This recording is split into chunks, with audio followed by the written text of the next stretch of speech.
You're the man who designed or engineered the Miata? I'm the lucky one to be at the right place at the right time. Fiat, and that's what inspired you? Or? No, one of my friends had a Renault Dauphine. It's a convertible. Yeah.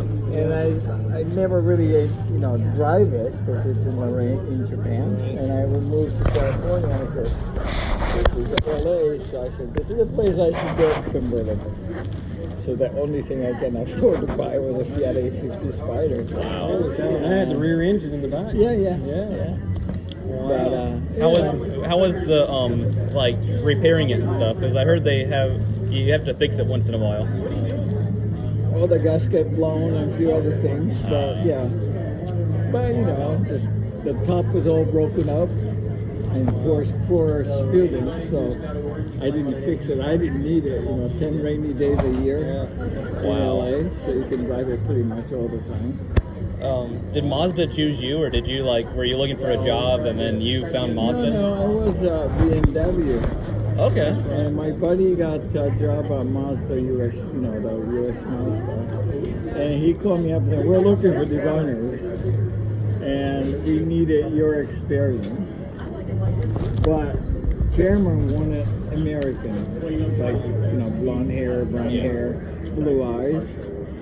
But all in all, what you have done, all the the requirements, you'd be the better than most of other candidates. So we want to recommend you for that job. Okay. And you're interested. I was in Munich for 1 year at a time at BMW. And anyway, so I said, I want you to meet my boss. So I met my boss. He's a Japanese. Can't fake him, He says, I picture you if you speak English better than Japanese and all that. I said, really? So I couldn't fake it. So I told the guy, I said, this is what they told me, but I couldn't do it, so I just couldn't speak. And he understood me. Wow. And he hit it off really well. So he and I really did everything that pushed me out of things. We got your inspiration with a lot of the British and all these convertible things. There's a lot of things in it. It's really the spirit of it is the one that we want to capture. Like the Mini, the Ishigones, had an idea about the small engine, small tires, and a bigger capacity interior, or the Lotus being a lightweight, or the other stuff. So purity of who believed in, put it into the market rather than committees deciding this is good, this is bad, stuff like that. So the capture the essence of the 60s sports cars and stuff. But however, the final development went to Japan. Only reference they had was like a British cars. So they copied the wheels like a Lotus in the end, which I couldn't believe they did it, but that's how it went up. Yeah. You're the man who designed or engineered the Miata? I'm the lucky one to be at the right place at the right time. That's all I can say. I've fallen in love with it the last couple of years, okay? I got a question for you if you could answer it. I just bought 2 more of them this week, okay? I bought a 90 and a 94. Now, the 94 has an automatic transmission. I don't know why you guys put an automatic in the sport. Anyway, US American market. Anyway, my wife doesn't like an automatic, neither do I. I've got a 93 5-speed transmission I pulled out of the truck. Okay. Can I possibly take the automatic out of that thing and put the... Should be. I mean, I'm not really super mechanical about it, but it should be possible. I mean, the box to the engine part didn't change one to the other. I didn't think so. It should be. And then I just didn't want to get into it. Back to the drive shaft and stuff should be the same. Maybe new different drive shaft length or something. I still have the drive shaft that came out of the rack. So it should be fitted in pretty good. And then as long as you fit it to the... I got the hydraulics and everything out of the old rack. Should be. See the hardtop there, the green one over there, right? The window line comes around to the when I went to Japan, the clay model had Lotus hardtop shape. The window come down like that, right? Wow. Like a triangular pattern. how could you do this? Mazda owned that wraparound window from RX-7s and Right, yeah. the Cosmos and others. We own that shape. Why in the hell you copy the Lotus? I put the line on there and told the guy to clean up this line and show my boss. He will approve it right away. So without chief designer looking at it, we put the tape on, and that's how it ended up that way. Because otherwise it looks like a Lotus, and I can't afford to be, you know. Yeah, you gotta have something that's on your own. Just can't believe it. Yeah. What part of Japan do you live in? No, I grew up in Japan, but I lived in the States. Okay. What part of Japan do you? I was born in Nagasaki, I've been there. and That's something to see. Latin side of Japan, and then grew up in Tokyo most of the time. Okay. Well, I was in the Navy and they went up to Nagasaki. Oh yeah, Sasebo and stuff. Yeah. What, you talk about something to see, the museum up there, now that's been 40 years ago. The museum had this imprint of a... Oh, the A-bomb thing? Yeah. The shadow on the imprint on the street, yeah, that's shocker.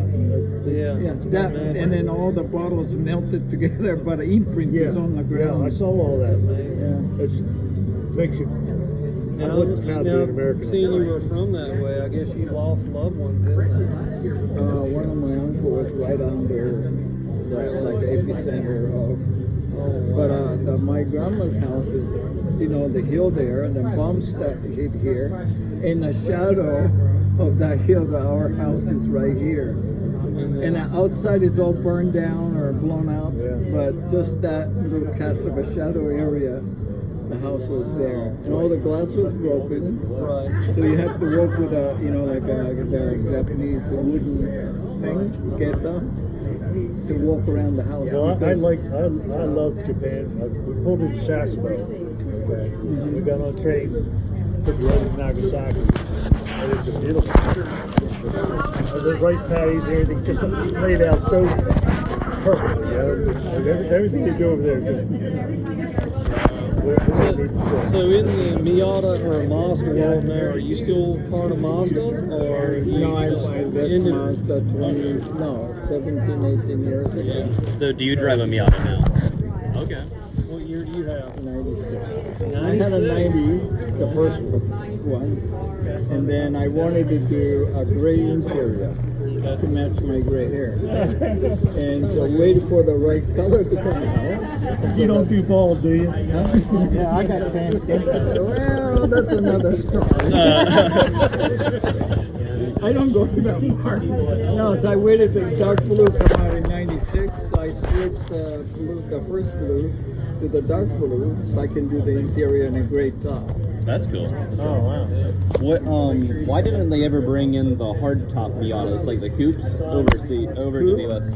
Well, you know, we proposed one coupe, and they said no, the Miata be known for convertible. We don't want to do it. Okay. Because I mean, it looks so nice. I know, we should have. It looks beautiful. Yeah, but that was then. I mean, it reminds me of like I guess a cheap RX-7, if you know what I'm saying. It's cheaper than an RX-7, but it has the looks of one. It doesn't have the pop-ups, but it's beautiful. We had one, built one. That was the most comfortable long-distance tourer. The airflow better. Oh yeah. Right? Stiffer ride. Yeah, the stiffer and quieter ride, and it's a beautiful car to drive. So even the show car in a prototype, they're like most mileage on that car. Everybody test drive it and enjoy it. So, Wow. Are you going to walk around and view the cars? yeah. I you was see just about walk out the train stop, and these guys stopped. Yeah, I'm holding them up. I got a white and blue one out there.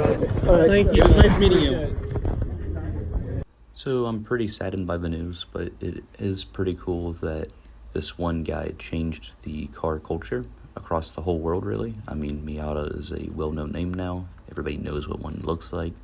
They're just a really cool car that brings the past to the future, and he was able to implement that in such a great way by his design. So just really cool opportunity to meet him, and definitely a legend within automotive history. I mean, there's now Miatas at the Gap with over thousands of Miatas going. There's tons of Instagram pages about it. I mean, no matter where you go in the world, there was a Miata somewhere. So, definitely cool to see the legacy live on. Tom/Papa Miata left with some words that I did not have recorded, but he said, "Stay inspired," which is really cool for someone that's been so successful. He had to get inspiration from somewhere.